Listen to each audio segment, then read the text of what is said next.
Bismillahirrahmanirrahim. Alhamdulillahirabbil alamin. Sahabat-sahabat manusia sudah ada di ruangan ini semua. Apa kabar semuanya? Alhamdulillah kita berkumpul pada hari ini. Sahabat-sahabat semua, Bapak Ibu sekalian yang kami hormati, hari ini kita berkumpul, puji syukur di sore hari yang cerah ini, kita kongko-kongko syariah ya. Apa suara saya terdengar Bapak Ibu? Mungkin Alhamdulillah boleh terdengar, Bu. sahabat-sahabat. Alhamdulillah ya. Dengar, Bu. Saya juga bahagia sekali karena melihat wajah-wajah yang luar biasa, yang cerah. Alhamdulillah ini adalah acara Kongko-Kongko Manusia Berkah yang pertama diadakan di masa COVID ini. Saya perkenalkan, nama saya Putu Ayu Anggreni. Saya adalah member dari Manusia Berkah dan juga partner dari Langkah Kemenangan Group di Manulife Indonesia. Sahabat-sahabat sekalian, Bapak Ibu yang kami hormati, sekali lagi terima kasih atas kehadirannya. Kami juga mengucapkan terima kasih yang sebesar-besarnya buat para speakers yang sudah hadir, yang tentu saja akan meramaikan acara Kongko-Kongko kita sore ini, yang temanya nggak kalah seru, yuk kita mengelola keuangan secara syariah di masa pandemi. Bapak Ibu sekalian, sahabat-sahabat manusia yang kami cintai, kami hormati, dan yang tentu saja dengan semangat pada hari ini, Manusia Berkah adalah kumpulan para partner dan para agen-agen life planner dari Manulife Indonesia. Jadi Manusia Berkah ini kami memang sengaja membuat kegiatan-kegiatan untuk melakukan sharing, sosialisasi, dan edukasi seputar keuangan syariah. Jadi bersyukur sekali di masa pandemi COVID ini justru kami bisa lebih bertemu dengan banyak orang ya, karena mungkin kalau di zaman kita tanpa digital ya, jadi kita harus ketemu satu persatu. Tapi justru dengan era digital ini di masa COVID kita dipaksa untuk bisa beradaptasi dengan situasi, sehingga justru kita bisa lebih menjangkau banyak teman-teman yang bisa kita ajak bersama-sama bergabung seperti di forum sore hari ini. Jadi bersyukur ya, bersyukur kita masih bisa dipertemukan. Dan Bapak Ibu sekalian, saya juga mau mengucapkan terima kasih atas dukungan dari beberapa komunitas. Salah satunya adalah kami mengucapkan terima kasih kepada IPMI, Ikatan Pengusaha Muslimah Indonesia, yang sudah mensupport kegiatan kami dan juga mengundang sahabat-sahabat IPMI. Kami juga mengucapkan terima kasih dari Finansa yang nanti kita akan dengarkan sharingnya. Terima kasih juga buat goodmoney.id, media yang mensupport kami, dan juga tentu saja keluarga besar Manusia Berkah yang sudah mengundang sahabat-sahabat untuk berkumpul di sore hari ini. Alhamdulillah, kita sekarang kita juga merasakan ya, sahabat-sahabat yang mungkin, apalagi ini banyak teman-teman dari para pengusaha yang tentu saja terkena dampak COVID. Pasti semua merasakan bagaimana bisnisnya atau pekerjaannya mendapatkan income yang menurun, dan kita sama-sama di forum ini juga kita saling menguatkan. Dan tapi tentu saja walaupun kita di masa COVID ini, kita juga tidak boleh lupa, kita seperti memulai kembali dari nol, kita riset ulang, kita merencanakan kembali keuangan kita, dan tentu saja akan lebih berkah jika kita mengelola keuangan secara syariah. Nanti yang kita akan diskusikan bersama ya rekan-rekan semua. Baik rekan-rekan, kita mungkin ada baiknya untuk memulai acara hari ini supaya berjalan dengan lebih baik dan kita semua bisa mendapatkan sharing yang baik pula untuk kita bisa aplikasikan dan kita bagikan kepada sahabat. Kita mulai dengan kita doa bersama ya. Untuk itu saya memohon dengan hormat kepada Ustadz Babe Muhyiddin, beliau juga Deputi Bidang Rohani di Manusia Berkah, untuk bisa memimpin doa di sore hari ini sebelum kita memulai kegiatan kita. Saya persilahkan Ustadz Babe Muhyiddin. Ya, bismillahirrahmanirrahim. Assalamualaikum warahmatullahi wabarakatuh. Oke, teman-teman sekalian. Ya, teman-teman sekalian, mari kita awali pertemuan kita pada kali ini dengan membaca doa, dan pada kesempatan ini saya akan memimpin doa dengan agama saya, yaitu agama Islam, dan teman-teman yang lainnya mohon untuk menyesuaikan dengan agama dan kepercayaannya masing-masing. A'udzubillahi minasyaitonirrajim. Bismillahirrahmanirrahim. hamdan syakirin, hamdan na'imin, hamdan yuafi ni'ama wa yukafi mazidah. Ya Rabbana lakal hamdu wa lakal syukru kama yanbaghi li jalali wajhikal karim wa azimus sultanik. Allahumma salli ala sayyidina Muhammad wa ala ali sayyidina Muhammad. Ya Allah, ya Tuhan kami agungkan namamu karena hanya Engkaulah Tuhan kami. Hanya kepadamu kami bersujud, hanya kepadamu kami bersyukur, dan hanya kepadamu memanjatkan doa dan pertolongan. Ya Allah, ya Tuhan kami, hari ini kami berkumpul dan bertatap muka dalam kegiatan seminar melalui aplikasi Zoom. Membicarakan, mendiskusikan, merencanakan keuangan berdasarkan syariat-Mu pada masa dan pasca pandemi wabah COVID-19. Memberikan sumbangsih terbaik bagi perencanaan keuangan keluarga kami dan bangsa ini. Karenanya ya Allah, lancarkanlah acara kami, berikanlah dan penuhilah pertemuan ini dengan kebaikan dari awal hingga akhir. Ya Allah, ya Tuhan kami, bukalah pikiran kami, lenturkanlah lidah kami, dan berikanlah kepada kami ide-ide cemerlang untuk membangun kekuatan keuangan keluarga kami.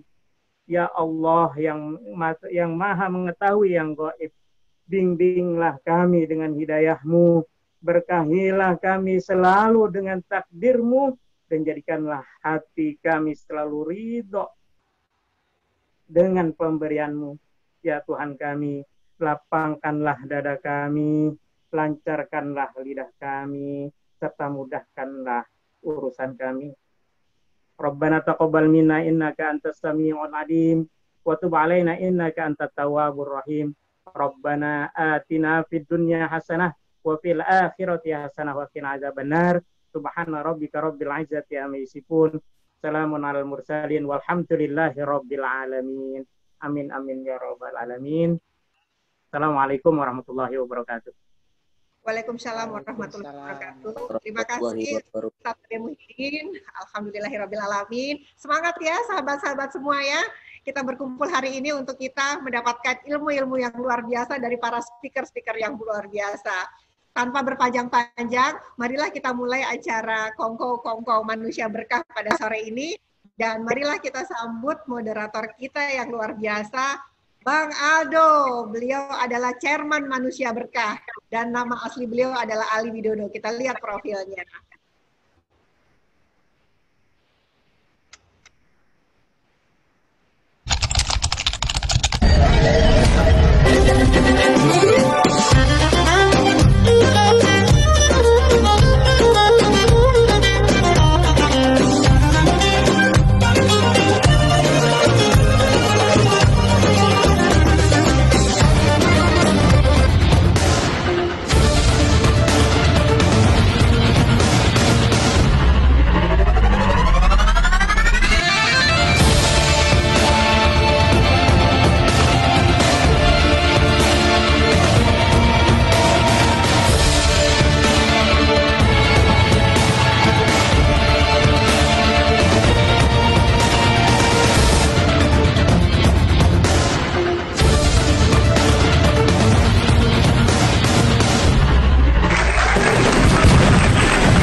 Kita berikan jempol dan tepuk tangan virtual buat Bang Aldo. Dan berikutnya sebelum Bang Aldo memulai, saya mau memperkenalkan para speakers yang sudah bergabung bersama kita di sore hari yang luar biasa ini. Yang pertama adalah pembicara kita pada sore ini, Bapak Dr. Andy M. Astiswara, MAAJI. Beliau adalah anggota Dewan Syariah Nasional Majelis Ulama Indonesia dan Komisi Fatwa MUI. Beliau juga dosen pasca sarjana Institut Ilmu Al-Quran UIN Jakarta dan Fakultas Kedokteran di Universitas Padjadjaran. Dan beliau ini adalah doktor di bidang ekonomi syariah dari UIN Syarif Hidayatullah Jakarta, dan sebelumnya beliau adalah alumnus Fakultas Kedokteran Unpad dan Magister Islam Universitas Muhammadiyah Jakarta. Mungkin sahabat-sahabat bisa di-mute ya suaranya supaya tidak keluar dan tidak terdengar oleh yang lain. Jadi luar biasa ya, Bapak Endi ini atau Bapak Ustadz Endi ini, beliau dokter tapi beliau memperdalam ilmu syariahnya. Nanti kita pasti akan mendengarkan sharing yang menarik dari beliau tentang perencanaan keuangan secara syariah. Kita berikan aplaus buat Bapak Dr. Endi M. Atiswara. Assalamualaikum Pak Endi. Assalamualaikum Pak Endi. Ya, Waalaikumsalam. Alhamdulillahirrabbilalamin sudah bergabung dengan kami. Assalamualaikum. Ya. Dan berikutnya pembicara kedua saya juga akan perkenalkan. Beliau adalah seorang ibu yang cantik, yang luar biasa, aktif di berbagai organisasi.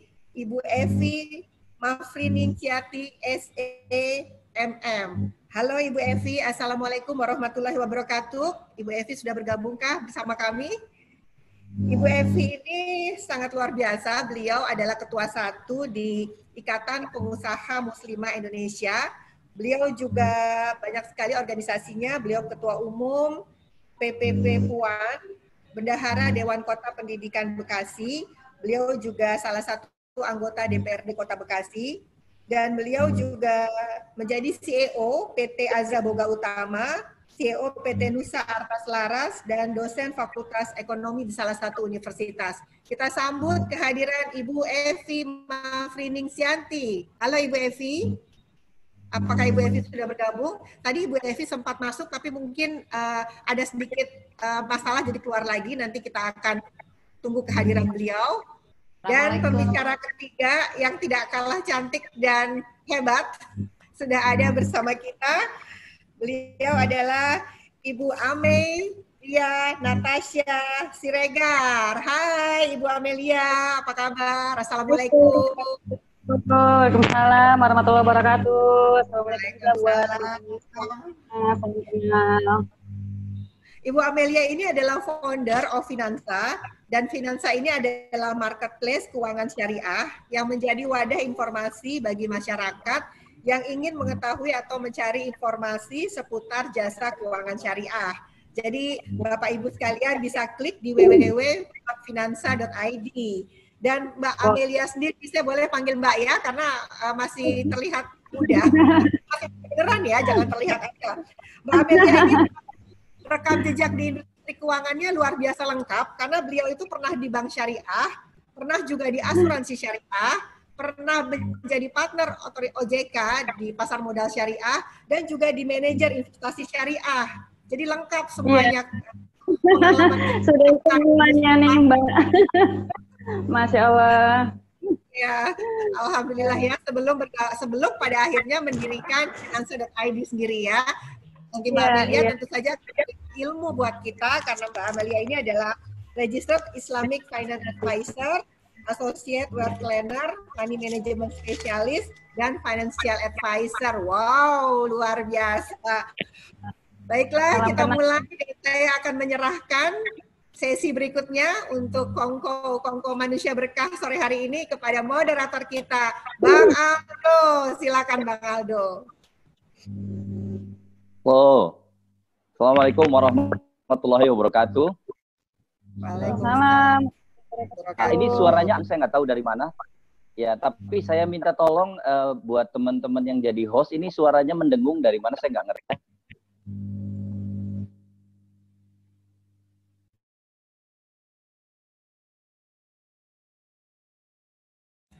Siap Bang Aldo, kita amankan suara mute-nya. Sekarang Bang Aldo bisa mulai. Oke. Ya, Assalamualaikum warahmatullahi wabarakatuh. Oke. Rekan-rekan sekalian, tadi saya agak ini karena ada suara berdengung, jadi saya agak terganggu. Sekarang sih sudah oke gitu ya teman-teman sekalian. Ya baik, saya ingin sebelum saya memperkenalkan diri terlebih dahulu, tadi sudah disebutkan bahwa komunitas kita namanya komunitas manusia berkah. Ya, manusia berkah itu asalnya dari Manulife Syariah Berkah. Ya, katanya kan ya kalau bisa bisa slide-nya dikeluarkan aja, bisa stop share aja. Host tolong bisa stop share untuk ininya aja kita supaya tidak. Nah, oke, thank you, terima kasih ya. Oke, manusia berkah itu asalnya dari manusia itu asalnya dari Manulife Syariah Berkah ya berkah ya, kan katanya ada kata-kata rahmat dan ada kata-kata berkah gitu ya. Jadi manusia berkah itu apa? Itu komunitas agen ya, atau kumpulan agen-agen atau tenaga pemasaran tentunya di Manulife yang concern untuk menjual produk-produk syariah. Ini bukan muslim atau non muslim, semuanya boleh. Yang muslim boleh, yang non muslim boleh. Jangan sampai syariah merasa bahwa itu adalah semuanya untuk yang muslim ya. Jadi halo, bolehkah di mute?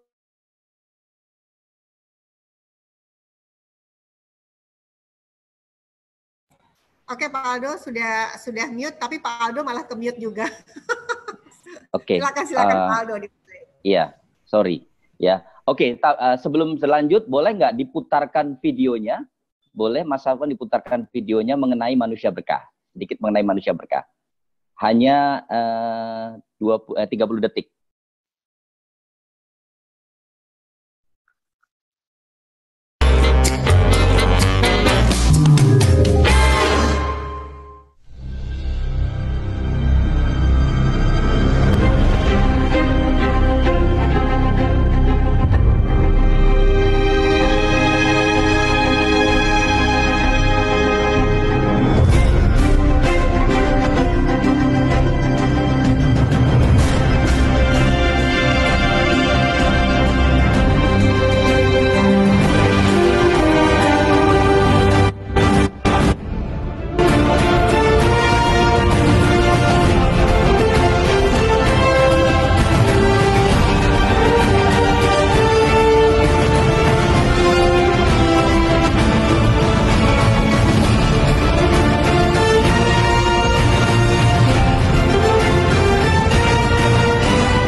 Thank you, Mas Afwan ya.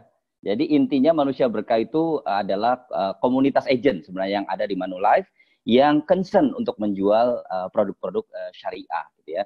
Nah awalnya penggagasnya saya, jadi akhirnya ditunjuklah atau tepatnya ditodonglah saya jadi ketuanya. Ya wes, gak apa-apa ya. Ini kan proyek amal, jadi mesti ada passion. Insya Allah ada pahalanya. Oke baik, telah hadir 3 narasumber di depan saya, di teman-teman sekalian ya, yang luar biasa. Yang pertama tentunya saya ingin nanya sama ini dulu nih, ladies first dulu, ladies first. Yang pertama adalah kepada Ibu Amelia Natasha Siregar. Ya, bolehkah saya melihat wajah Ibu Amelia? Oke. Halo, sudah terlihat, Mas? Halo. Oke, saya panggilnya Ibu atau Mbak nih? Waalaikumsalam warahmatullahi wabarakatuh. Saya panggilnya Ibu atau Mbak? Oh, Mbak aja, oke. Mbak ya, Mbak Amel. Mas? Silakan, silakan. Yang ya, monggo silakan. Ya, Mbak Amel, boleh nggak di Amel ya? Karena ini namanya rada-rada unik nih, pakai Y, Amel. Amel ya.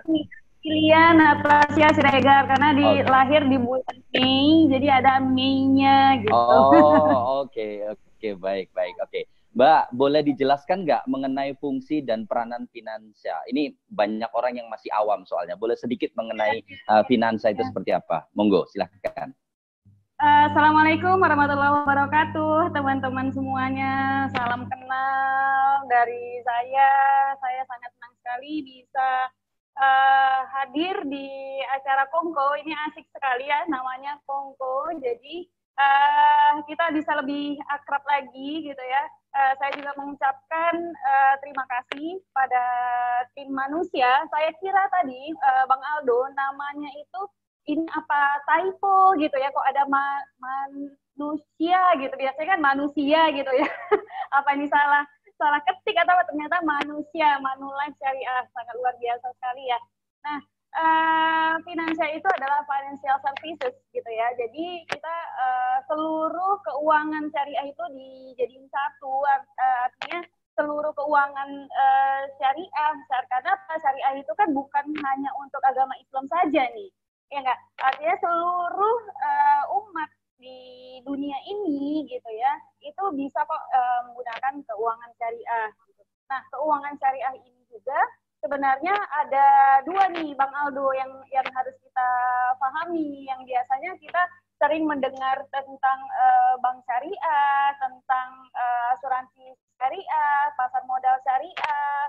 Nah, bahkan akhir-akhir ini kita sering mendengarkan dengan peer-to-peer lending syariah gitu ya. Nah, itu ternyata termasuk ke dalam kategori keuangan yang komersil dari keuangan syariah. Jadi ada dua nih, Bang Aldo. Ada yang dari sisi komersil, ada yang dari sisi sosial. Nah, dari sisi sosialnya apa ini gitu ya? Ada zakat, infak, sedekah, wakaf. Nah, jadi bagaimana menyeimbangkan keduanya ini? Itulah fungsi dari keuangan syariah yang dinamakan finansia. Finansia itu sebenarnya financial syariah. Bagaimana kita bisa merangkul semuanya yang ada elemen baik itu yang komersial ataupun yang bersifat sosial. Begitu, Bang Aldo.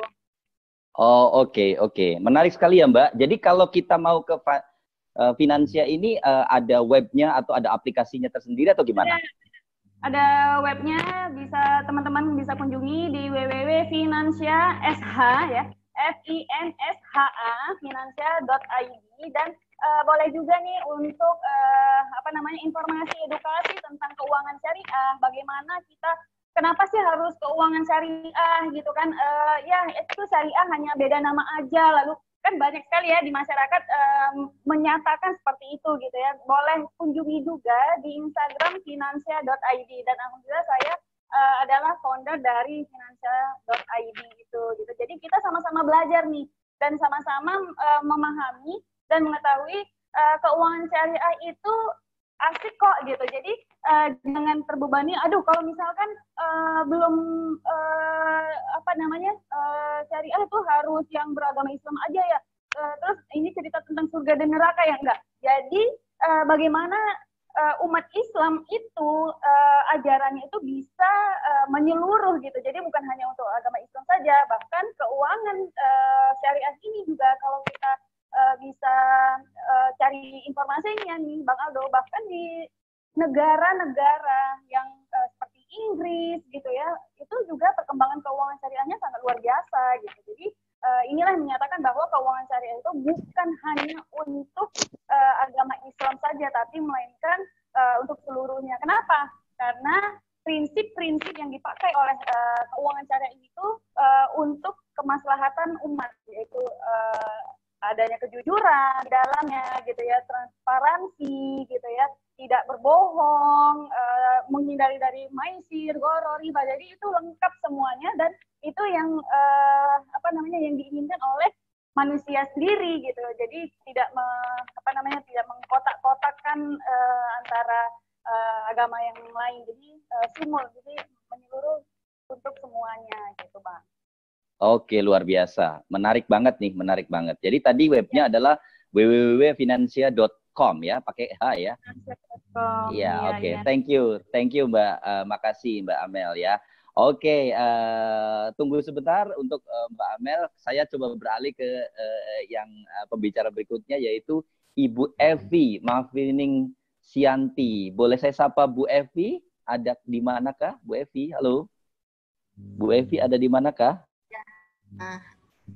Ibu Evi masih di mute, mungkin bisa tolong dibantu di unmute. Iya, boleh dibantu teman-teman host untuk unmute. Iya. Oke, assalamualaikum. Ibu Evi. Assalamualaikum. Waalaikumsalam warahmatullahi wabarakatuh. Saya katanya semalam waktu kita gladiresik nggak boleh panggil ibu, jadi saya panggilnya harus Mbak. Ya, Mbak aja katanya, yang lebih muda. Mbak Evi apa kabar? Ya, Alhamdulillah baik. Iya, Mbak Evi, boleh nggak dijelaskan sedikit, ini teman-teman juga masih awam mengenai IPMI ya, Ikatan Pengusaha Muslimah. Fungsi dan peranannya seperti apa, Mbak? Monggo boleh dijelaskan. Baik, Assalamualaikum warahmatullahi wabarakatuh. Selamat sore untuk rekan-rekan yang hadir pada webinar sore hari ini. Kongko dengan teman-teman yang punya semangat sama untuk menggairahkan ekonomi syariah di Indonesia tentu. IPMI berkembang luar biasa, sangat pesat. Awalnya didirikan untuk meningkatkan kemandirian bagi para muslimah-muslimah di Indonesia. Hiroh ini kemudian timbul sampai ke seluruh provinsi di Indonesia. Sekarang ada 34 provinsi ada kepengurusan IPMI. Nah, alhamdulillah IPMI juga berkembang sampai ke luar negeri, sampai ke 11 negara. Sekarang IPMI sudah ada di negara Malaysia, ada di Thailand, ada di Brunei, ada di Turki, ada di Amerika, ada di Saudi, ada di India, Belgia. 11 negara sudah terlantik untuk kepengurusan IPMI. Dan luar biasa nih Mas Aldo, IPMI juga berkembang pesat, seluruh provinsi di Indonesia ada, sampai tingkat dari pengurus kota, pengurus daerah, tingkat kota sekitar 340 pengurus daerah, ditambah dengan sekitar 400-an kepengurusan di tingkat kecamatan, dan kita berharap juga akan berkembang lebih luas lagi, hampir ke seluruh kota-kota yang ada di Indonesia. Nah, berkembangnya IPMI ini tentu karena perhatian masyarakat terhadap antusiasme mereka, antusiasme para muslimah-muslimah untuk berkembang, agar usahanya berkembang. Karena salah satu keanggotaan di dalam Ikatan Pengusaha Muslimah Indonesia, kita akan menerima semua muslimah yang ingin join, yang ingin berkembang, baik yang sudah memiliki kegiatan usaha maupun yang belum memiliki kegiatan usaha atau yang baru merintis kegiatan usaha. Jadi welcome, silakan bisa bergabung di Ikatan Pengusaha Muslimah Indonesia. Dengan jumlah keanggotaan yang luar biasa, diharapkan muslimah-muslimah di Indonesia semakin berkembang, usahanya insya Allah. Amin. Iya, berarti saya nggak boleh daftar ya, Bu? Karena saya muslimin, bukan muslimah ya. Nanti ibunya yang daftar, Mas. Oh iya, benar. Harus pakai filter dulu, Bang Aldo. Iya, oke. Mbak, berarti ini semua anggotanya adalah pasti muslimah, udah pasti gitu ya. Yang kedua, mesti pengusaha atau bagaimana? Harus pengusaha atau gimana? Tadi saya sudah jelaskan di awal bahwa keanggotaan IPMI tidak hanya mereka yang sudah memiliki kegiatan usaha, tapi bagi mereka yang ingin memulai usaha atau yang baru merintis, silahkan bisa bergabung. Juga boleh ya, oke. Ya, banyak hal-hal positif yang bisa didapatkan dalam keanggotaan IPMI. Yang penting bahwa usahanya makin berkembang, Mas. Yang sudah punya usaha makin berkembang, yang baru memulai atau merintis usaha juga insya Allah akan dapat ilmu, dapat networking, itu juga penting ya. Karena seluruh Indonesia kita sudah ada IPMI. Iya. Oke, ada webnya ya, Bu ya? Ada webnya ya, Mbak ya? Mbak Evi ya? Ya, ada web nanti saya share webnya lewat chat ya. Lewat chat ya. Oke, terima kasih, terima kasih. Oke, baik Mbak Evi. Tunggu sebentar, saya akan beralih ke yang ganteng sekali nih ya, speaker kita yang ganteng gitu ya, Pak Endi ya, lengkapnya adalah Dr. Endi M. Astiwara MAFIIS. Oke. Pak Ustadz, apa kabar? Ya. Assalamualaikum. Waalaikumsalam warahmatullahi wabarakatuh. Aduh, ini ya, saya melihat gambarnya Pak Ustadz hanya ada di gambarnya Manulife soalnya. Dan beberapa gambar di MUI. Ya, Pak Ustadz, Bapak adalah salah satu Dewan Pengawas Syariah. Saya yakin bukan cuma di Manulife, tapi di beberapa company yang lain gitu ya. Dan tentunya bagian dari Dewan Syariah Nasional ya Pak ya.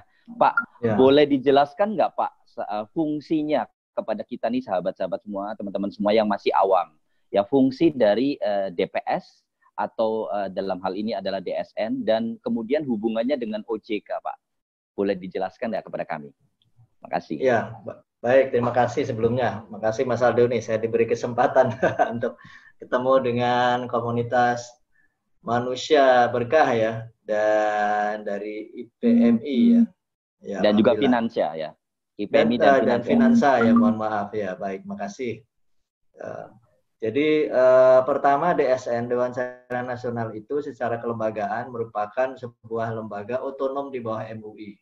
Dan dia adanya di pusat saja. Ya, jadi MUI itu ada lembaga yang langsung di bawah MUI langsung yang menjadi bagian dari MUI. Seperti Komisi Fatwa ya, saya kebetulan ada dipercaya di situ juga. Komisi Fatwa itu kalau bagian dari MUI langsung biasanya sebutnya komisi. Ada Komisi Fatwa, ada Komisi Dakwah, ada Komisi Kerukunan Umat Beragama dan sebagainya. Nah, kalau Dewan Syariah Nasional itu adalah lembaga otonom. Seperti LPPOM, masyarakat mengenal banyak LPPOM ya, lembaga yang mengaudit produk-produk untuk dapat sertifikat halal ya.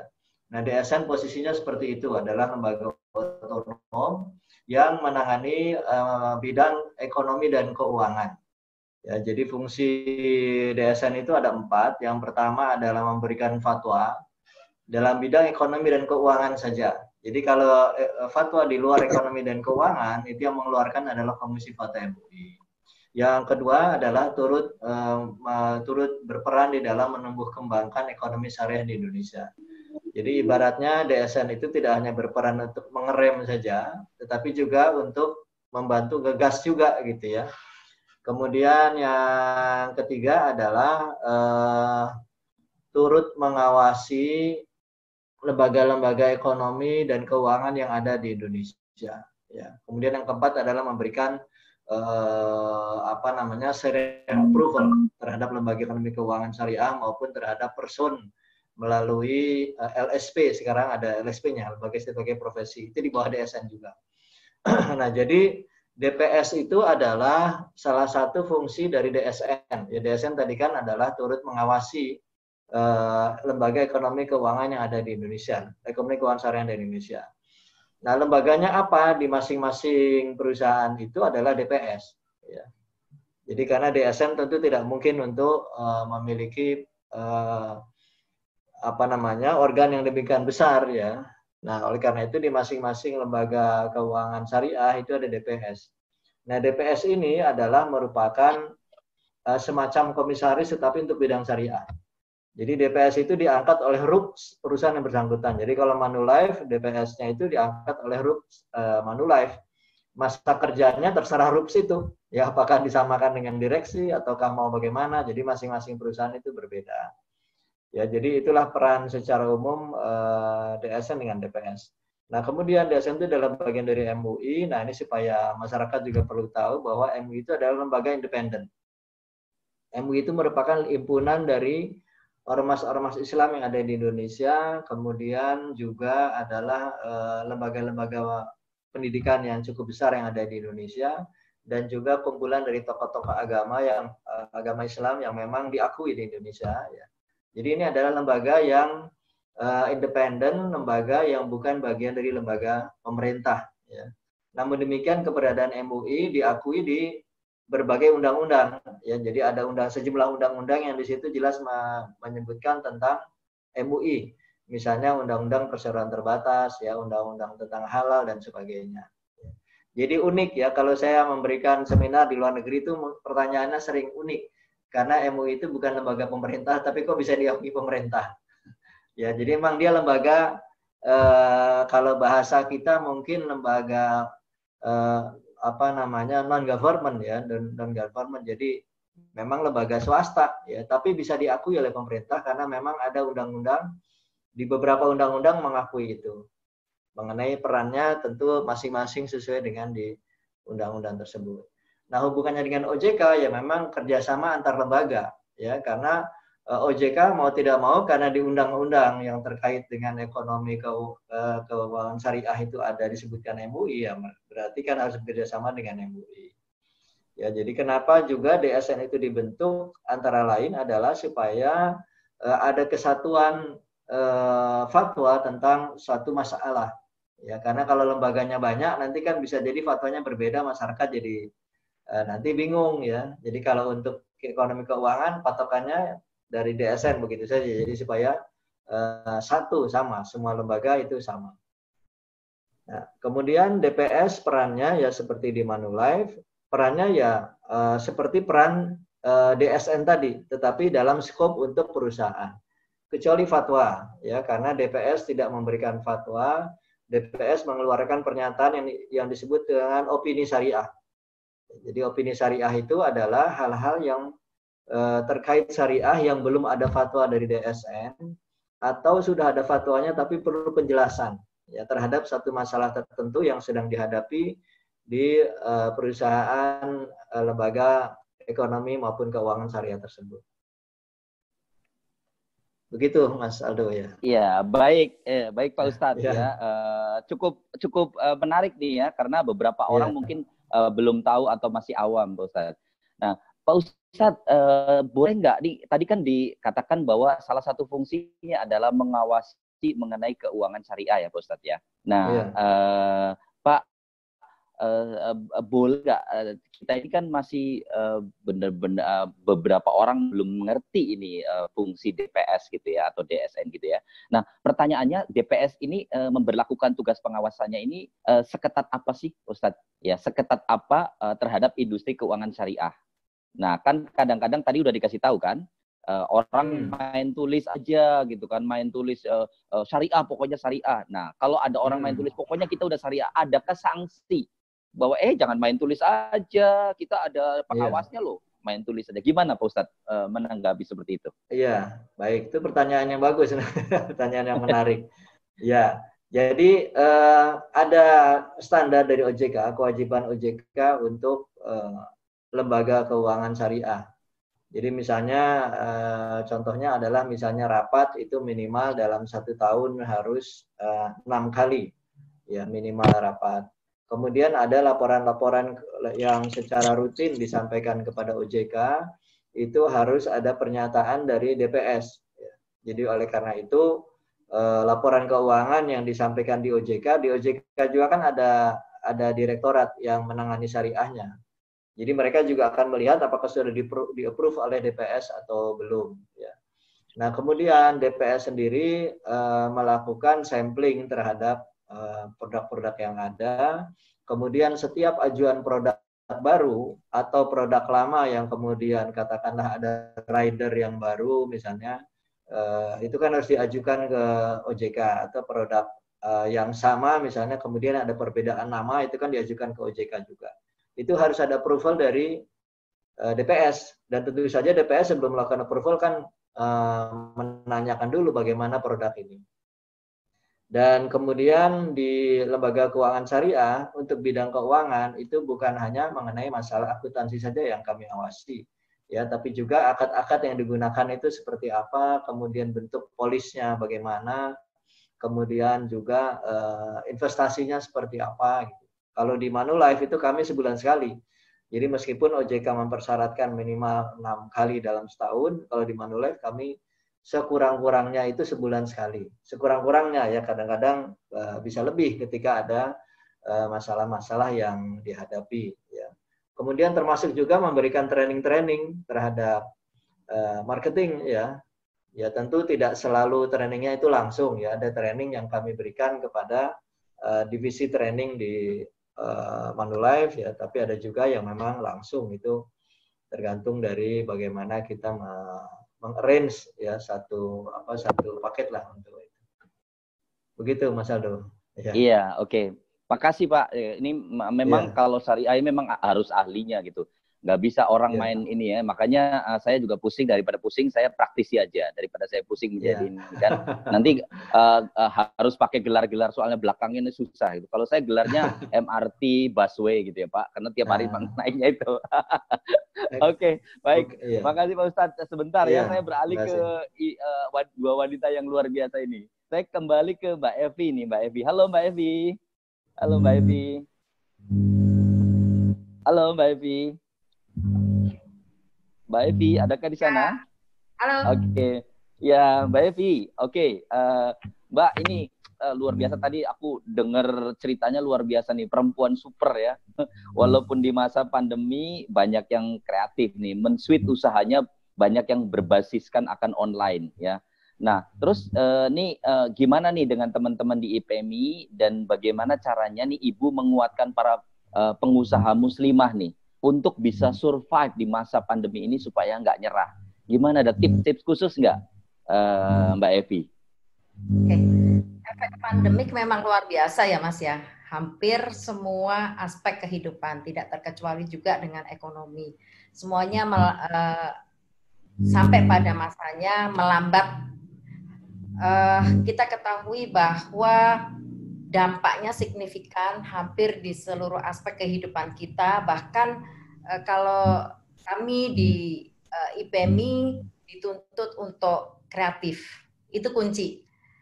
Di masa pandemik seperti ini, hanya mereka yang mampu bisa beradaptasi dengan kondisi, insya Allah itu yang bisa survive. Nah, oleh karena itu, pengurus pusat IPMI memfasilitasi teman-teman anggota IPMI untuk melakukan kegiatan penguatan, yaitu berupa program bimbingan bisnis yang kebetulan mentornya adalah salah satu anggota IPMI, Mbak Reni, karena beliau adalah konsultan bisnis juga.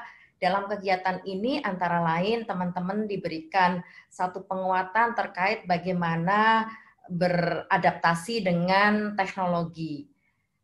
Kadang teman-teman juga menggunakan smartphone itu hanya untuk hal-hal yang sifatnya ya sekedarnya saja, belum dipergunakan untuk hal-hal yang mungkin lebih kemanfaatannya lebih banyak. Nah, oleh karena itu lewat kegiatan penguatan ini diharapkan mereka akan memiliki satu deskripsi tentang bagaimana sih kita bisa survive di masa pandemik seperti ini. Diberikan beberapa penguatan terkait dengan bagaimana membuat desain untuk produk agar bisa dikenal oleh masyarakat lewat sosial media.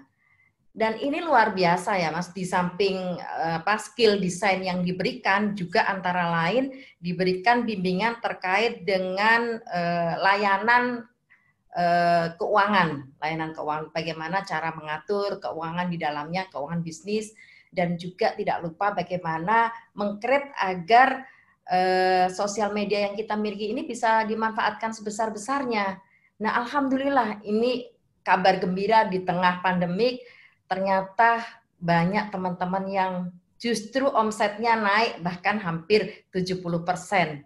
Wih, keren. Ya, alhamdulillah lewat kegiatan salut sekali untuk teman-teman IPMI yang mampu bisa bertahan dan bahkan bisa mampu meng-create produknya bisa lebih maju usahanya lewat kegiatan-kegiatan yang memang mengedukasi di IPMI. Jadi teman-teman yang belum bergabung silakan untuk bisa join di IPMI. Insya Allah di sini akan dapat ilmunya, juga dapat jaringan usaha lewat berkenalan dengan seluruh anggota IPMI di Indonesia, dan bahkan kita bisa berkembang produk kita, insya Allah, amin. Apalagi ketuanya keren dan cantik ya, Mbak Evi ya. Iya, betul. Ketua kita, alhamdulillah, Mbak Ingrid Kansil, Ketua Umum PP IPMI, itu luar biasa supportnya ya. Kepada ada Bu Sekjen yang luar biasa, Bu Nur Wahida Wahid, juga luar biasa Mas, memberikan semangat pada seluruh muslimah-muslimah yang ingin berkembang, insya Allah. Amin, amin, amin. Oke. Ya. Amin. Ya.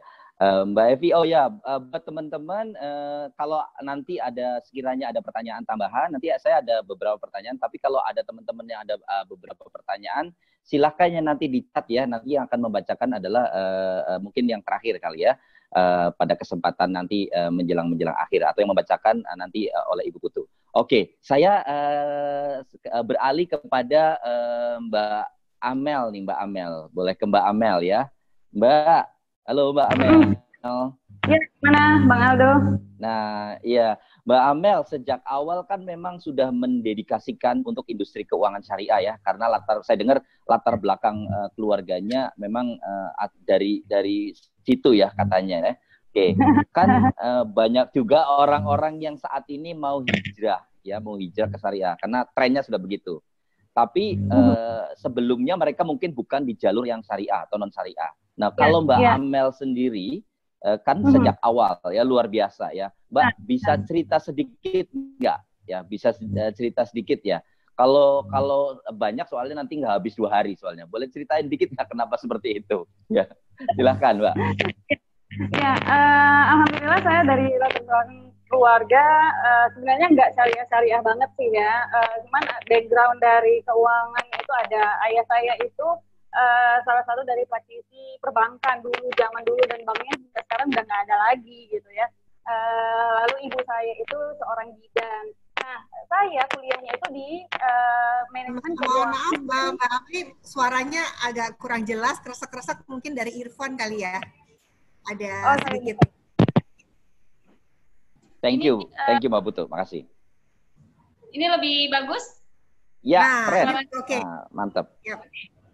Oke, latar belakang syariah sebenarnya nggak ada ya. Artinya ayahnya saya itu dari keuangan biasa, bekerja di perbankan gitu ya. Nah, saya kuliahnya itu awalnya di manajemen keuangan dan perbankan syariah. Nah, itu memang udah Allah takdirkan juga kali ya. Nah, setelahnya itu saya kuliah juga di manajemen keuangan tapi yang bukan syariah gitu. Nah, setelah tamat dari sana, saya kerja di bank muamalat dulunya, zaman dulu banget itu tahun 2000. Oke. Iya, nah jadi semakin kesini-sininya itu sepertinya kok asik ya cerita tentang keuangan syariah gitu ya, karena saya melihat keuangan syariah ini bukan hanya dalam bentuk peluang saja gitu ya, karena masih sedikit kan yang belajar tentang syariah itu masih sedikit banget gitu kan, tapi keinginan hijrah itu bukan hanya ikut-ikutan tren. Nah, itu kita harus harus benar-benar on the track tuh, artinya kita hijrah itu hijrah dalam keuangan syariah itu bukan hanya ikut-ikutan tren. Ketika nanti ada sesuatu yang nggak sesuai, kekecewaan atau ada pelayanan dari keuangan syariah itu ada yang kurang bagus, maka kita berontak tuh gitu ya. Nah, tapi kalau kita memahami bahwa keuangan syariah itu adalah sesuatu yang asik gitu ya, ini adalah merupakan ajaran dari Allah untuk kita semua gitu ya, ada prinsip-prinsip yang harus kita jalani dengan seikhlasnya gitu kan. Nah, jadi semuanya itu bisa kok gitu kan, bukan berarti saya yang dari latar belakang pendidikan syariah hanya orang yang seperti saya aja yang bisa melakukan syariah. Ternyata enggak gitu kan, semuanya bisa. Kenapa? Karena adanya kemudahan-kemudahan ketika kita ingin bertekad untuk berhijrah gitu sih, Bang Aldo. Iya, terima kasih. Ya karena di audiens yang sekarang hadir kan juga tentunya bukan cuma Muslim aja ya. Ada yang non Muslim juga. Jadi kalau saya ibaratkan, kalau syariah ini saya ibaratkan, jadi saya suka mengibaratkan begini. Kalau ada kawan saya yang non Muslim suka makan ayam goreng gitu kan. Kalau saya mungkin ke restoran yang ada babinya kan, pasti sayanya juga ragu-ragu gitu kan. Tapi kalau kita sama-sama pengen makan ayam goreng, saya ajakin ke restoran Padang gitu kan, yang ada ayam gorengnya, tentunya saya masuk, dia yang non-muslim juga masuk. Jadi sama-sama oke ya. Betul ya, seperti itu kira-kira ya? Iya, jadi jangan khawatir, artinya jangan sampai keuangan syariah ini menjadi momok ya, jadi jangan sampai ada ketakutan gitu, aduh aku kan bukan agama Islam, aku kan nggak bisa. Nah itu sebenarnya enggak, jadi bisa untuk seluruh agama, karena itu memang udah janjinya Allah kan, Islam itu untuk menyeluruh gitu. Jadi jangan khawatir nih teman-teman yang di komunitas manusia ini, ketika mungkin punya klien yang bukan dari agama Islam atau komunitasnya juga ada yang bukan Islam gitu kan, belajar tentang syariah, itu saya sangat respect sekali gitu. Kenapa? Karena memang keuangan syariah ini asik kok, bisa dipelajari dengan mudah gitu Bang Aldo. Iya, thank you Mbak Amel, thank you. Ini kelihatannya Mbak Amel ini masih milenial ya, kelihatan sekali masih milenial soalnya. Kalau udah mengenai online soalnya masih milenial gitu. Kalau saya kan udah kolonial soalnya, bukan milenial lagi gitu ya. Maunya milenial. Oke, baik. Saya beralih ke Ustadz Hendy nih. Ustadz, gimana nih menurut Ustadz? Ada 2 kegiatan wanita yang luar biasa, yaitu Mbak Evi dari IPMI, Ikatan Pengusaha Muslimah Indonesia, kemudian ada Mbak Amel dari Finansa. Pendapat Bapak gimana Pak untuk dalam rangka memberdayakan secara keuangan syariah? Pendapat Pak Ustadz gimana Pak Ustadz? Iya, ya yang pertama ini sangat bagus sekali ya tentunya ya. Artinya kita perlu memberikan satu pencerahan kepada masyarakat bahwa kalau kita bicara ekonomi syariah dan lebih spesifik keuangan syariah, sebetulnya kita sedang menyajikan satu sisi inklusif dari ajaran Islam. Jadi ajaran Islam itu ada dua sisi, ada sisi eksklusif, ada sisi inklusif. Eksklusif itu misalnya adalah sholat, puasa, pakai jilbab, itu eksklusif. Kalau dia tidak bersyahadat ya dia nggak perlu melakukan itu. Tapi ada sisi-sisi yang inklusif. Ya inklusif itu adalah misalnya kejujuran, kemudian nilai-nilai keadilan, transparansi, dan sebagainya yang itu ada di dalam ekonomi syariah. Jadi kalau kita gali ekonomi syariah itu, nilai-nilainya, bahkan prinsip-prinsipnya sekalipun adalah prinsip-prinsip yang inklusif. Bukan eksklusif milik Islam saja. Perbedaannya adalah hanya dua hal saja. Pertama istilahnya bahasa Arab. Istilahnya istilah Islam gitu ya. Kalau di tempat lain katakanlah misalnya contoh yang paling mudah saja kita bicara profit sharing dengan mudharabah. Ya, itu kan sebetulnya sama ya, tapi kita punya istilah mudharabah.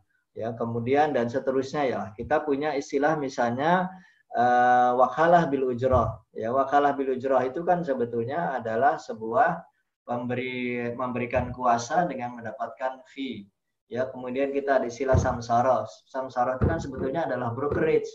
Ya, jadi pertama istilahnya pakai bahasa Arab. Yang kedua, Islam memiliki dalam aspek-aspek tertentu punya kriteria dan punya standar. Jadi misalnya bagi hasil itu kita di dalam Islam ada syarat, ada rukun-rukunnya. Mungkin di tempat yang lain tidak ada itu, ya, tetapi itu hampir sama. Dan ini nilainya adalah universal sehingga bisa diterima oleh semua kalangan. Jadi sangat baik upaya yang dilakukan oleh Finansia dan kemudian juga oleh IPMI ini. Ya. Juga memberikan sekaligus pencerahan bahwasannya wanita itu bisa memberikan kontribusi kepada masyarakat secara maksimal. Ya, jadi kita kan sering diberikan doktrin bahwa wanita itu harus di rumah gitu ya. Karena diambil dalil waqarna fi buyutikunna wala tabarrusna tabarrusal jahiliyatil ula. Dalam Al-Qur'an disebutkan gitu. Ya, supaya istri-istri Nabi itu tinggal di rumah dan jangan berhias seperti berhiasnya orang-orang wanita pada masa jahiliyah. Ya, secara prinsip sebetulnya wanita sebaiknya di rumah. Ya, tetapi tidak ada dalil yang menyatakan wanita tidak boleh keluar. Ya. Bahkan beberapa sahabat Nabi SAW, ya diantaranya Abdullah bin Mas'ud, yang memang dia itu sehari-hari kerjanya hanya belajar kepada Nabi SAW. Ya, kalau bahasa sekarang itu ngaji. Ya, kerjanya hanya ngaji, jadi nggak cari nafkah. Yang cari nafkah itu istrinya. Ya, bahkan dalam satu kasus pernah istrinya itu karena banyak hartanya mau nanya kepada Nabi SAW, saya kalau bersedekah harus kemana? Ya, kemudian suaminya bilang, sebetulnya tidak ada yang lebih pantas diberikan sedekah oleh istri saya ini kecuali saya sendiri gitu. Karena memang dia tidak mencari nafkah gitu. Iya. Jadi ini kan satu, dan Nabi tidak ada dalam kasus itu melarang istrinya mencari nafkah. Ya. Jadi ini menunjukkan bahwasanya Islam itu sangat fleksibel, ya, sepanjang prinsip-prinsipnya itu bisa dijaga. Dan ini saya kira merupakan satu bentuk pencerahan dari IPMI apalagi dan Finansia ya, apalagi dalam kondisi pandemi seperti sekarang ini yang kita belum tahu kapan ujungnya. Ya, ini memberikan satu encourage tersendiri bagi masyarakat Muslim maupun bagi orang-orang non Muslim juga. Iya. Makasih Pak Ustadz. Ya, jadi kalau sendiri Pak perempuan aja boleh, apalagi kalau berdua ya. Kayak saya kan berdua nih sama istri saya. Berarti boleh ya Pak Ustadz ya. Nah, apalagi kalau berdua boleh dong ya Pak Ustadz ya. Iya. Ya, oke baik. Baik. Ada maksud lain ini. Bukan, ini soalnya istri saya juga ada hadir di sini gitu kan. Kan ada suatu apa namanya, katanya ada survei yang menunjukkan bahwa ternyata laki-laki di Jabodetabek itu tidak benar kalau suka apa namanya dalam tanda kutip suka selingkuh gitu kan. Ada surveinya gitu. telah disurvei soalnya 100.000 laki-laki yang ada di Jakarta, Jabodetabek, bahwa mereka itu tidak ada yang suka selingkuh gitu loh. Nah, jadi surveinya mengatakan seperti itu gitu ya. Lembaganya nanti saya kasih tahu. Nah, ternyata usut punya usut, setelah diteliti ternyata waktu diadakannya survei itu di depan istri sama mertuanya. Ya pantas saja takut udah dijawabnya. Bercanda. Ya, oke baik. Saya kembali ke Mbak Evi ya. Halo Mbak Evi ya. Ya, halo. Ya, Mbak Evi ini luar biasa nih. Saya dapat bocoran, bukan dapat bocoran sih, memang sudah tahu gitu ya. Mbak Evi ini adalah anggota DPR dari Kota Bekasi dari Partai PAN, betul ya, Mbak Evi ya. Oke, ya. Mbak Evi tentu ingin masyarakat sejahtera secara finansial nih. Nah, pendapat Mbak Evi nih, agar literasi keuangan bisa tepat sasaran dan masyarakat bisa memahami seperti apa nih Mbak Evi? Salah satu tupoksi anggota dewan nih katanya Mas. Salah satu tupoksinya tentu bagaimana bisa mewakili masyarakat yang memilih kita. Bagian duduknya kita di parlemen tentu bagian dari bentuk tanggung jawab moral kepada masyarakat, mempertanggungjawabkan kepada pemilih kita tentu. Nah, ini tentu nggak mudah bagaimana kita bisa, salah satunya bentuk literasi keuangan ini mengedukasi masyarakat agar bisa memilih, ini pilihan ini sekali lagi, memilih lembaga keuangan yang tentu kita harapkan bisa memberikan keberkahan bagi kita dunia akhirat. Tentu setiap manusia punya cita-cita hidupnya berkah ya Mas ya. Berkah, syukur-syukur supaya hidupnya diberi keberkahan. Nah, oleh karena itu tentu pilihan-pilihan untuk mengelola keuangan itu juga bagian dari tanggung jawab untuk kepada Allah Subhanahu wa taala agar kehidupan kita berkah. Bagian dari pengelolaan keuangan setiap rumah tangga, masyarakat, atau mereka pemilik usaha tentu mempunyai prinsip-prinsip yang kalau di kita, insya Allah di Ikatan Pengusaha Muslimah Indonesia, itu teman-teman sudah banyak yang memilih lembaga keuangan syariah sebagai pilihan untuk entah itu menyimpan bentuk tabungan ataukah investasi, deposito dan sebagainya. Mudah-mudahan seluruh anggota IPM ini juga sudah memilih satu lembaga keuangan yang syariah insya Allah. Karena tentu tujuan kehidupan kita tidak hanya sementara di dunia tapi juga di akhirat. Nah, kembali kepada tupoksi sebagai anggota dewan tadi, tentu ini bagian juga dari tanggung jawab saya secara pribadi dan tentu teman-teman juga yang di parlemen memiliki tanggung jawab untuk bisa memberikan edukasi kepada masyarakat agar terutama dalam hal pengelolaan keuangan tentu punya tanggung jawab juga agar bisa memberikan pencerahan, karena biasanya kita, kalau saya turun di dapil misalnya di daerah pemilihan, biasanya saya di samping pada saat reses juga pada kegiatan-kegiatan tertentu termasuk di dalamnya misalnya menyelenggarakan kegiatan pelatihan, itu biasanya kita akan memberikan materi-materi edukasi terkait dengan hal-hal yang memang dibutuhkan oleh masyarakat, tidak terkecuali tentang kegiatan perekonomian, karena kebetulan saya tinggal di Kota Bekasi dan saya juga bagian keluarga besar dari Ikatan Pengusaha Muslimah di Kota Bekasi juga. Jadi tanggung jawab moral saya ya tentu juga memberikan pendampingan juga kepada masyarakat agar bisa memilih lembaga keuangan yang memberikan nilai maslahat lebih besar, tidak hanya di dunia tapi juga di akhirat insya Allah. Amin. Ya, oke. Ya berarti market syariah dalam hal ini masih besar dong ya Mbak Evi ya. Kalau melihat ada itu berarti market ini. Saya lihat ada materi yang mau disampaikan sama Mbak Evi nih. Monggo silakan kalau mau menyampaikan. Ini aja nanti silakan bisa buat ini aja, buat dibaca saja.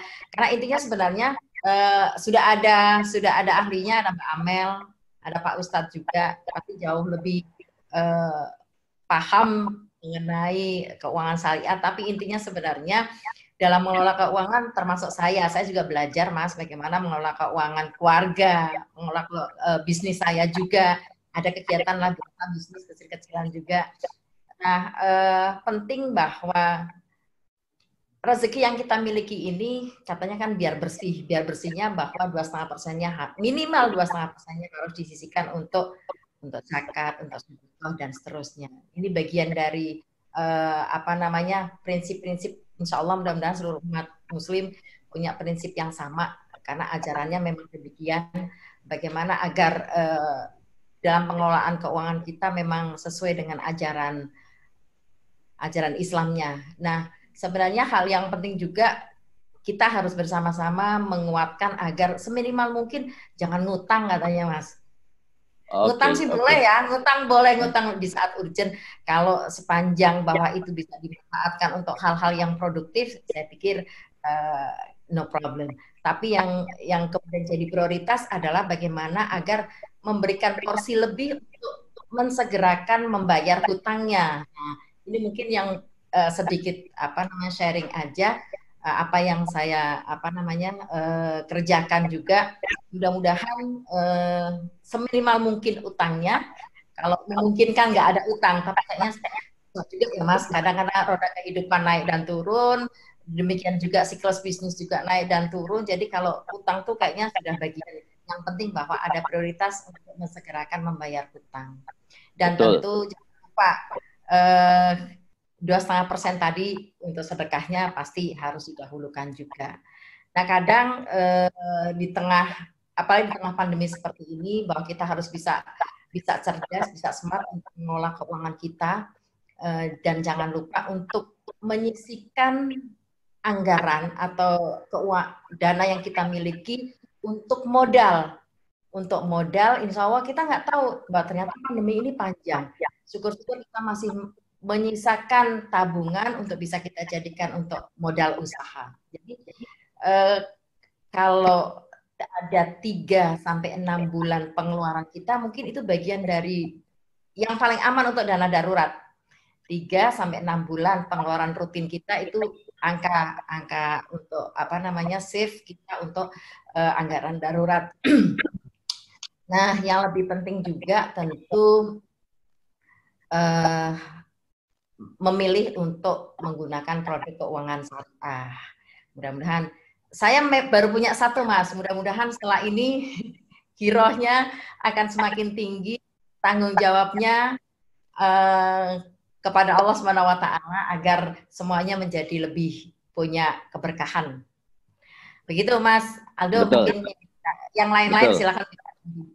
Iya, betul. Setuju sekali. Jadi mengelola keuangan ya tentu menujunya bukan cuma rahmat saja. Kalau rahmat kan semua orang dikasih rahmat sama yang kuasa. Tapi apakah itu berkah, itu pertanyaan berikutnya ya. Betul ya. Oke. Ya, jadi tadi udah dikasih tahu juga, terima kasih tipsnya Mbak Evi ya, bahwa kalau kita mau berhutang ya pendapatan kita harus disesuaikan dulu, dan jangan sampai berhutangnya itu kosila ya. Ini kok jadi menggema ya. Oke, kosila. Tapi kosila itu koperasi simpan hilang gitu ya. Jadi kalau udah nyimpan jadinya hilang gitu ya. Ngutangnya jadi hilang. Oke, terima kasih Mbak Evi ya. Oke, saya beralih ke Mbak Amel. Ya. Ini yang sangat milenial banget nih. Mbak, gimana tips pengelolaan keuangan secara syariah dan mengapa kita harus memilih secara syariah? Ya, terutama tentunya bagi yang muslim. Dan kita juga tahu bahwa keuangan syariah ini bukan rahmatan lil muslimin saja, tapi rahmatan lil alamin kan, berkat semua ya. Selain faktor religius, ada nggak sih keuntungan dalam mengelola keuangan secara syariah ini selain religius? Monggo Mbak, silakan.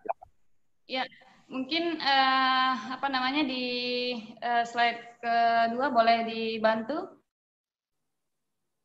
Oke, nah ini yang tadi saya sharing di awal gitu ya. Jadi keuangan syariah itu tujuan akhirnya itu mencapai falah atau kemenangan gitu ya.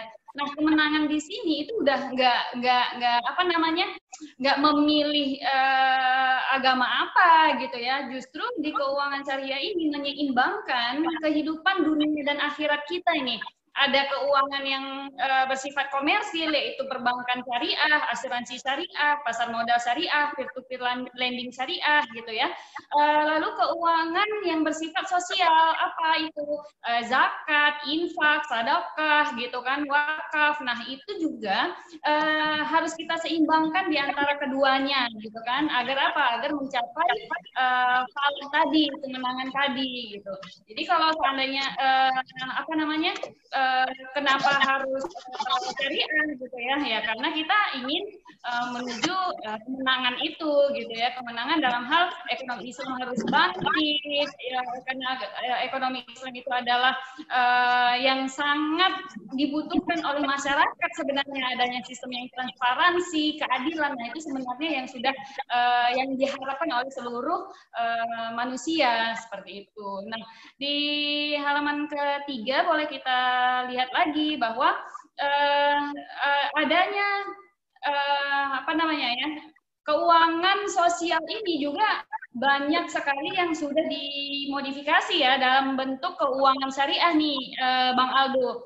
Adanya beberapa program-program dari baik itu investasi, ada zakat saham, ada wakaf saham, ada wakaf polis asuransi gitu ya. Nah, itu sebenarnya menjadikan apa ya, bahwa keuangan syariah ini juga tidak hanya mencari untung saja di dunia gitu ya, tapi untung juga di akhirat gitu. Sebagai apa? Sebagai bekal kepulangan kita nih. Contoh yang sangat menarik adalah wakaf gitu kan.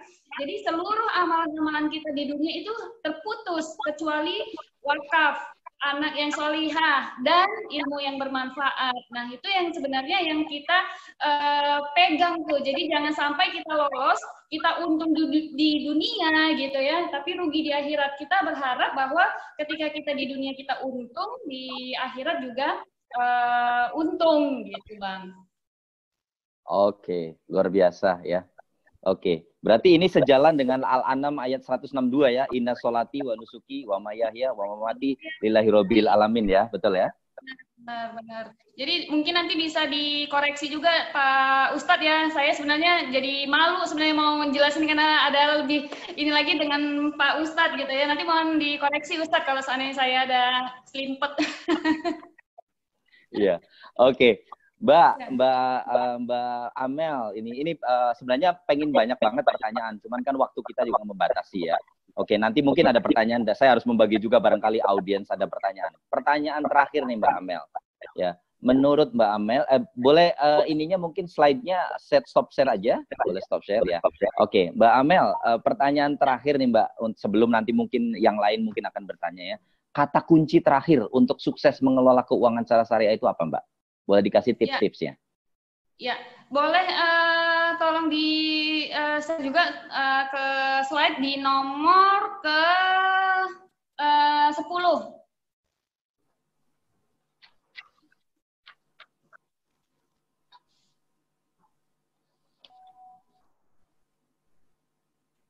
Ya, udah ya. Boleh minta tolong di share screen di halaman 10. Oh, man semua ya. Syariah man semua, orang syariah semua nih. Kamu Di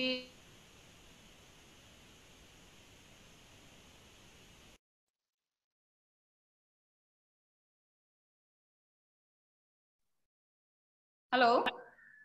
Ya, ini Bang Aldo, kadang-kadang kan kita apa ya, agak-agak lupa nih dengan fondasi dasar dari keuangan, baik itu keuangan yang konvensional ataupun yang syariah gitu ya.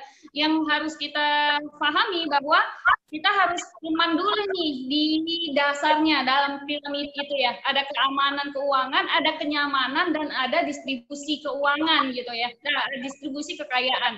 Nah, kalau cerita tentang keamanan, kita juga harus aman juga di dalam cash flow, dana darurat, dan di manajemen risiko. Nah, terutama di asuransi nih. Jadi pastikan teman-teman semuanya dan teman-teman pengusaha di sini gitu ya, itu juga jangan sampai dasarnya ini kelewat. Karena apa? Karena fokus ke investasi, lalu fokus ke yang lain-lain gitu, tapi dasarnya itu masih belum kokoh gitu kan. Jadi kalau seandainya saat ini gitu ya belum mempunyai asuransi, baik itu asuransi kesehatan atau asuransi jiwa, itu juga harus dikokohkan dulu dari sisi itunya, baru bisa melangkah lebih pasti, melangkah lebih enak lagi, melangkah lebih enjoy lagi ketika kita sudah beranjak ke tujuan selanjutnya, yaitu kenyamanan. Kenapa di sini dinyatakan kenyamanan? Karena kita udah nyaman, karena di level pertama kita sudah selesai gitu kan. Nah, apa itu kenyamanan keuangan? Kita sudah berinvestasi untuk tujuan jangka panjang, tujuan jangka menengah gitu kan. Apakah itu pakai kendaraan reksadana syariah, pasar modal syariah, nah itu. Nah, setelahnya itu baru kita fokus ke distribusi kekayaan, seperti kita harus menyiapkan waris, kita menyiapkan hibah. Nah, itu sebenarnya yang harus kita kokohkan dulu dari piramid keuangan syariah ini gitu ya. Jadi dari cash flow, dari asuransinya dulu yang harus diberesin gitu ya, baru selanjutnya ke kenyamanan keuangan dan distribusi kekayaan. Nah, di sini jangan sampai juga kita kecolongan nih. Semua level keuangan syariah itu gitu kan, itu sudah diatur sama fatwa DSN MUI gitu ya. Jadi jangan sampai ada keraguan lagi gitu kan. Karena orang-orang yang ada di dalam DSN MUI itu istilahnya bukan kaleng-kaleng gitu kan.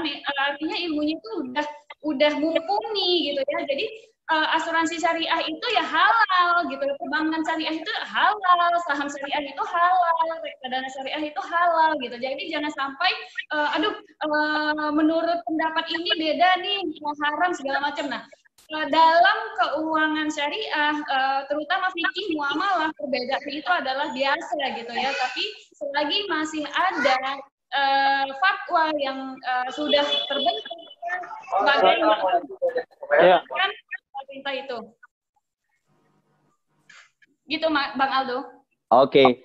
Sorry buat teman-teman host, boleh di silent nggak beberapa yang mungkin suara-suara masuk mungkin lupa untuk men-silent, atau buat teman-teman peserta mohon kesabarannya ya, ini untuk di silent. Dan juga buat teman-teman yang akan bertanya mohon di chat aja, nanti setelah ini mungkin akan ada beberapa pertanyaan tambahan karena waktunya masih ada. Oke, saya makasih Mbak Evi, Mbak Amel, maaf ya, saya beralih ke Mbak Evi nih, Mbak Evi ya. Pertanyaan terakhir Mbak, sebelum yang lain bertanya ya. Nah, boleh nggak sebagai penutup, halo Mbak Evi, terlebih dahulu Mbak Evi, di manakah Mbak Evi? Halo Mbak Evi, masih adakah Mbak Evi? Ada. Oke, oke, segera nih. Oke, Mbak, sebagai penutup, boleh nggak kita ingin minta closing statement dari Mbak Evi tentang mengelola keuangan secara syariah dan pesan-pesan yang lain bagi masyarakat, khususnya ini bagi perempuan nih, karena kan Mbak Evi bergeraknya lebih ke pengusaha muslimah ya. Boleh nggak pesan-pesan terakhir, kayaknya takutan amat kalau pesan-pesan terakhir ya. Pesan penutup pada acara sore hari ini, bukan pesan-pesan terakhir gitu, kayak mau ditembak pesan terakhir. Oke Mbak, monggo silakan. Ya Mas Aldo, terima kasih. Jadi intinya sebenarnya harta benda yang kita miliki ini kan sesungguhnya adalah amanah ya. Amanah yang harus dipertanggungjawabkan, karena tentu yang kita inginkan bahwa rezeki yang kita miliki adalah untuk lebih banyak untuk kemaslahatan baik bagi keluarga maupun masyarakat. Nah, tentu kita juga harus mensyukuri apa yang sudah kita miliki, dan jangan lupa harus sabar terhadap apa yang belum sempat tercapai. Cita-cita pengen jadi pengusaha apa belum tercapai, cita-cita pingin sekolah lagi belum tercapai. Kayaknya tetap harus sabar. Sabar juga di masa pandemik seperti ini. Nah, tentu yang harus terus dilestarikan adalah kebiasaan-kebiasaan baik. Kebiasaan atau ketika kita memutuskan untuk mempergunakan rezeki, uang yang kita miliki di jalan yang baik juga. Demikian juga rezeki yang kita peroleh juga harus halal. Ini bagian clue-nya yang penting ini nih Mas. Memperoleh rezekinya dengan baik, dengan halal, dan mempergunakannya pun demikian. Mudah-mudahan seluruh rezeki yang kita peroleh juga akan kita pergunakan di jalan yang baik. Dan tentu menumbuhkan, ini penting, bagian pentingnya juga adalah good money habit. Jadi kebiasaan-kebiasaan untuk mengelola keuangan dengan baik ini penting. Tentu harapan besarnya kita sebagai orang Islam, orang Muslim, bagaimana agar uang yang kita miliki, dana yang kita miliki bisa dikelola untuk kemaslahatan yang lebih besar. Pilihan menggunakan lembaga keuangan syariah ini tentu adalah pilihan terbaik. Mudah-mudahan seluruh rekan-rekan yang juga terlibat di kegiatan webinar ini bisa memberikan pencerahan dan juga kepada masyarakat agar kita semua bisa mengelola keuangan dengan cara-cara yang lebih baik. Dan syukur-syukur bisa memilih lembaga keuangan secara syariah. Gitu Mas Aldo, terima kasih. Tentu saya bersyukur bisa menjadi bagian ya sore hari ini, menjadi bagian diundang di acara ini. Mudah-mudahan di next kegiatan lain ada webinar yang lebih menarik. Oke Mas? Insya Allah. Ya. Kita juga thank you kehadirannya nih Mbak Evi. Ya. Tapi tunggu dulu ya Mbak, kita beralih dulu ke Pak Ustadz nih. Pak Ustadz. Ini beberapa pertanyaan juga saya lihat ada pertanyaan yang ada hubungannya dengan ini ya. Oke, jadi Pak Ustadz, beberapa orang ini terbukanya teknologi, terutama teknologi informasi ya, via dunia maya lah, sosmed ya, membuat sebagian orang, tadi ada pertanyaan yang seperti itu, jadi ini sekalian gitu ya, meragukan kredibilitas orang-orang yang ada di MUI ya, menurut ini ya, terutama mohon maaf yang berhubungan tentunya yang sore hari ini kita lagi bicarakan, yaitu mengenai kesyariahan. Boleh nggak sih Pak Ustadz kita diyakinkan sekali lagi ya, beberapa orang mungkin tidak mengerti bahwa proses untuk menjadi seorang DSN, saya tahu saya beberapa ini, tapi mungkin beberapa orang belum tahu. Boleh nggak Pak Ustadz diberikan pencerahan mengenai ini Pak Ustadz? Sebelum pertanyaan yang terakhir. Iya, ya terima kasih. Jadi yang pertama, ya karena DSN itu kan bagian dari MUI, yang merupakan wadah dari ormas-ormas Islam yang ada, dan juga lembaga-lembaga pendidikan yang besar dan tokoh-tokoh umat Islam. Jadi oleh karena itu, misalnya seperti DSN, itu sebetulnya adalah representasi dari seluruh ormas Islam yang ada di Indonesia. Ya, jadi kalau ormas Islam yang ada di Indonesia saja mengikuti, ya apalagi yang person-person semestinya untuk mengikuti, karena tidak ada ormas Islam di Indonesia yang tidak ada wakilnya di DSN, ya khususnya apalagi di MUI pada umumnya. Jadi mesti ada wakilnya di situ. Dan yang kedua, tentu saja masing-masing ormas akan mengirimkan orang yang kompeten untuk duduk di dalam DSN tersebut. Kemudian yang ketiga, bahwasanya proses fatwa yang dilakukan di DSN itu melalui satu proses yang memang sudah dipersyaratkan oleh para ulama dulu. Ya, jadi misalnya yang pertama adalah mengenai penguasaan mengenai hal yang akan difatwakan tersebut. Ya. Oleh karena itu DSN tidak pernah memberikan fatwa, sekalipun tidak pernah memberikan fatwa sesuatu yang tidak pernah difahami dengan baik. Ya, oleh karena itu setiap ada pertanyaan ke DSN itu mesti diundang yang bertanya. Jadi tidak hanya sekedar dari dokumen saja, diundang presentasi, bahkan presentasinya bisa jadi tidak satu kali. Ya.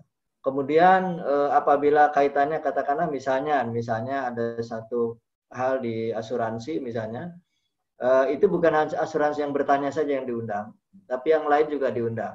Ya, kemudian untuk mereka bisa memberikan pandangan dan kita dengar. Lalu yang kedua, kita mendengar dari regulasi, dari regulator, bagaimana tentang hal tersebut. Lalu yang ketiga, kita mendengar dari ahli tentang hal tersebut, itu kita undang. Jadi ini satu proses yang tidak sederhana, yang biasanya kalau mungkin ada orang memberi fatwa, misalnya katakanlah di satu acara di media massa ya misalnya, atau di satu forum besar ditanya sesuatu lalu jawab ya. Biasanya tidak begitu ya. Jadi memang semua proses itu harus dilalui. Orang yang memang bertanya itu formulasi seperti apa pertanyaannya, kemudian pihak yang terkait, kemudian regulatornya, itu semua kita tanya. Ya, sehingga lalu yang keempat adalah tadi ahli dalam bidang tersebut ya. Kenapa? Karena dasar dari fatwa itu adalah kita mengetahui betul apa yang difatwakan. Ya, kaidahnya menyebutkan bahwasanya al-hukmu fi syai' far'un an tasawwurihi. Hukum terhadap sesuatu itu adalah merupakan hasil dari sesuatu yang jelas binatangnya itu apa. Ya, itu baru perihal binatangnya. Sesudah binatangnya itu jelas binatang apa, nah kemudian kita rapat, dan rapatnya itu sering tidak sekali. Ya, rapatnya itu kita membahas dari berbagai referensi-referensi yang ada dan pandangan-pandangan yang ada. Lalu yang berikutnya yang juga cukup penting bahwasanya fatwa dikeluarkan oleh DSN itu dikeluarkan secara bersama ya. Jadi istilahnya di dalam fikih disebut dengan istihad jama'i. Ya, istihad jama'i, fatwa secara kolektif itu jauh lebih kuat dibandingkan fatwa yang dikeluarkan secara personal atau istihad fardi. Ya. Mungkin ada juga lembaga lain atau ada sekelompok lain yang kemudian berfatwa, ya, tetapi mungkin dari sisi tasawurnya untuk memahami sesuatunya mereka tidak mengundang langsung. Ya, tidak mengundang uraiannya apa, kemudian mengundang ahlinya dalam bidang tersebut, itu bagaimana. Jadi ini proses yang menjadi satu standar di Komisi Fatwa maupun di DSN. Kita tidak pernah memberikan fatwa atas dasar hanya sekedar orang bertanya atau sekedar orang kirim pertanyaan lalu kita jawab. Itu tidak pernah kita lakukan. Jadi kita harus tahu betul apa, kemudian kita lakukan pembahasan. Dan jangan lupa di DSN itu ada, kalau rapat itu kan untuk keluar fatwa sampai ke pleno ya. Di pleno DSN itu ada sekitar, kalau saya tidak keliru, ada sekitar 17 profesor dalam bidang fikih. Ya, doktor di DSN itu dalam bidang fikih, ya termasuk saya itu bidangnya fikih, bidang hukum Islam. Itu ada sekitar mungkin 23 kalau nggak salah. Lalu ada mungkin sekitar hampir 10 kiai. Jadi semuanya itu memberi pendapat dan kolektif begitu ya. Jadi makanya pendapatnya mungkin orang tidak setuju silahkan saja karena itu kan hak pribadi. Tapi supaya orang mengetahui proses yang dilakukan dan kemudian bagaimana person-person di DSN itu melakukan pembahasan dan bagaimana orang bisa masuk di DSN. Ya. Kira-kira begitu, mungkin bisa menjawab secara umum ya, secara coverage saja ya barangkali. Setuju Pak. Setuju Pak Ustadz. Memang memang akan selalu ada pro kontra. Ya ini juga berkenaan dengan beberapa ada juga pertanyaan ini dari salah satu. Saya kesulitan menjelaskan kepada sebagian orang yang beragama Islam bahwa proteksi tidak halal walaupun asuransi syariah. Nah tadi udah dijelaskan sama Pak Ustadz Andy ya. Jadi kalau saya pribadi sih kalau menjelaskan ini ya udah kasih tahu aja ada sertifikat halal bukan dari setiap perusahaan asuransi itu kan ada sertifikat halal. Kasih tahu itu aja karena halal dan haram kan sudah ada wewenangnya lembaga yang berwenang ya.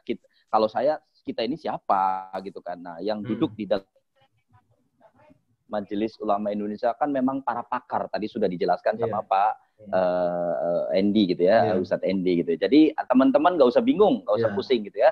Jelaskan aja nih udah terjadi. Nah, foto aja nih sekarang sama Pak Andy kan bilang, nih fotonya Dewan Pakar Syariah Nasional gitu kan. Kamu kenal orang ini? Ya kenal. Kalau beliau kenal nggak tahu. Yang penting udah ini ya. Seperti itu kira-kira ya teman-teman ya. Oke, ini ada pertanyaan lagi. Ya gimana? Pak Ustadz? Mungkin ada yang perlu dikoreksi. Kalau foto pakarnya nanti jangan saya bukan pakar. Salah satu. Kan kadang-kadang orang mana fotonya dengan orang MUI. Ya, ini foto dengan Pak Endi nih, Ustadz Endi. Ya, oke. Nah, ini ada pertanyaan dari Good Money nih mengenai industri keuangan syariah dalam menggait segmen UMKM. Nanti mungkin diajukan langsung kepada Mbak Amel aja ya, karena ini Mbak Amel kan ada kasih nomor telepon dan juga IG-nya ya. Jadi langsung ditujukan ke sana aja kali ya mungkin ya. Oke, tapi ini terima kasih banget kepada Pak Ustadz Endi, juga Mbak Evi, kemudian Mbak Amel ya. Nah, thank you banget, terima kasih sudah bersedia hadir, bersedia menjadi speaker, menjadi pembicara luar biasa gitu ya. Namun waktu jualah yang memisahkan kita. Buat teman-teman yang masih ada pertanyaan, nggak usah khawatir, nanti pertanyaannya ditujukan aja langsung kepada teman-teman yang ada di divisi syariah ya. Akhirnya saya nggak bisa lama-lama karena saya juga dibatasi, sudah ada kode-kode khusus, dan setelah ini mau ada pesan sponsor khusus dari teman-teman yang dari divisi syariah.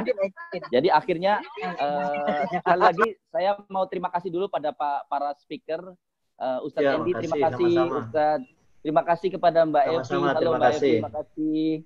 Iya, sama-sama. Terima kasih juga pada Mbak Amel ya. Oke, saya sebelumnya saya minta maaf apabila ada kesalahan, tentu datang dari saya pribadi. Apabila ada kelebihan tentu datang dari Allah Subhanahu wa taala. Akhirnya saya tutup dengan cerita ada orang namanya Taufik. Halo, boleh dimatikan yang ini? Oke. Akhirnya saya tutup dengan ada orang yang namanya Taufik WWW. Gurunya nanya, singkatan apa itu Taufik WWW? Ternyata singkatannya adalah wabillahi taufiq wal hidayah. Wassalamualaikum warahmatullahi wabarakatuh. Saya serahkan pada MC kita yang luar biasa. Bisa aja sih Bapak. Monggo silakan. Ya. Terima kasih Bapak. Dan terima kasih para speaker, luar biasa sekali. Kita sudah dapat pencerahan di sore hari ini. Kongko bersama Manusia Berkah. Kongko yang efektif ya, dan kongko yang syariah. Alhamdulillah. Dan saya juga mengucapkan terima kasih atas support dari sahabat-sahabat di Divisi Syariah Manulife, tempat kami bernaung Manusia Berkah. Terima kasih, di sini ada Pak Safwan Syarif, ada Mbak Destri, ada Mbak Iva.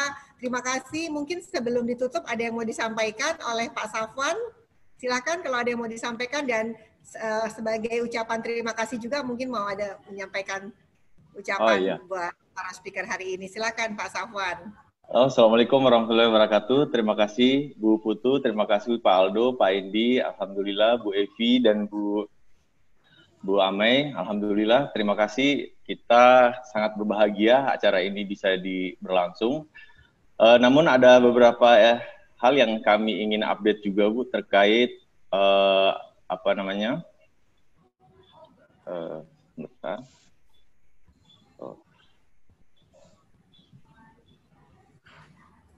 yang ingin kami update terkait unit syariah ke depannya.